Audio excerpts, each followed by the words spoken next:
bonjour. En fait, c'est Mr. Exo encore une fois de plus. J'aimerais peut-être essayer un peu de vous parler de peut-être mon comportement.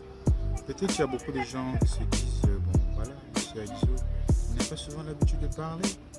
D'habitude, quand on le voit, il est un gars un peu renfermé ou bien quoi. Mais non, c'est juste ma nature qui est comme ça. Je suis venu au monde, premièrement, quand je suis né, j'avais mes parents. Déjà, quand j'étais avec mes parents, je ne parlais pas. Je ne parlais pas. Non. Le fait d'être enfermé, c'est depuis la naissance. Depuis la naissance. Et quand il y a un jour qu'on était parti me déposer à l'école. Donc, on s'est étonné du genre que j'arrivais à parler. Parce que je n'avais pas l'habitude de parler. Dès que je suis arrivé à l'école, c'est avec l'enthousiasme des amis, bien d'autres, le milieu, c'est là-haut que j'ai eu à parler. Et dès que je suis revenu à la maison, dès que j'ai commencé même à prononcer papa, c'est là où tout le monde s'en moquait de moi. Ils ont dit ah, qui bat mes os, qui bat mes os. Non, c'est parce que quoi? Parce que c'est l'entourage. Donc voilà.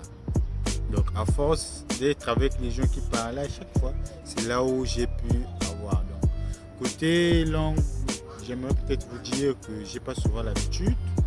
J'ai pas souvent l'habitude de parler. Je sais que c'est un défaut, mais je vous promets au moins quelque chose. Voilà. Donc, Dieu est au contrôle, ça je le sais.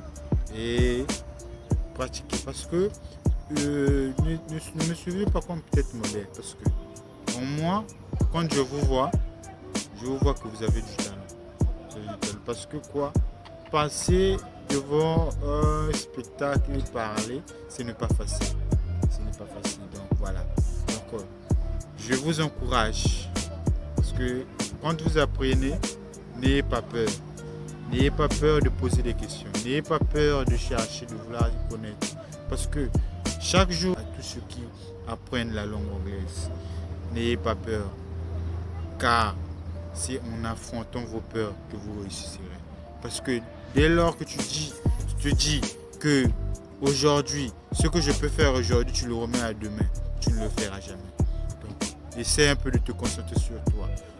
Regarde bien quels sont tes objectifs et tu vas atteindre tes objectifs. C'est comme un enfant quand il part à l'école, tout au long du parcours scolaire. Mais si cet enfant ne s'est pas préparé pour faire l'exemple, peut-être le bac, comment il sera pour y arriver? Frères et sœurs, je te pose la même question. Essaie un peu de regarder là où tu vas. Essaie un peu de regarder tes objectifs. Quels sont tes objectifs pour ce 2022? Est-ce que ces 2022 vont passer comme d'autres années qui sont passées? Pose-toi cette question. Est-ce que chaque jour quand je me lève, est-ce qu'il y a un changement dans ma vie? Essaie un peu de te poser la question. Essaie un peu de te regarder dans le miroir et dis-toi que chaque jour je dois m'améliorer. Chaque jour je dois être la meilleure version de moi-même. Donc, frères et sœurs, je vous laisse en vous disant vous êtes la plus existée au monde. Donc je vous remercie et je remercie tout le monde qui me suit. Merci beaucoup.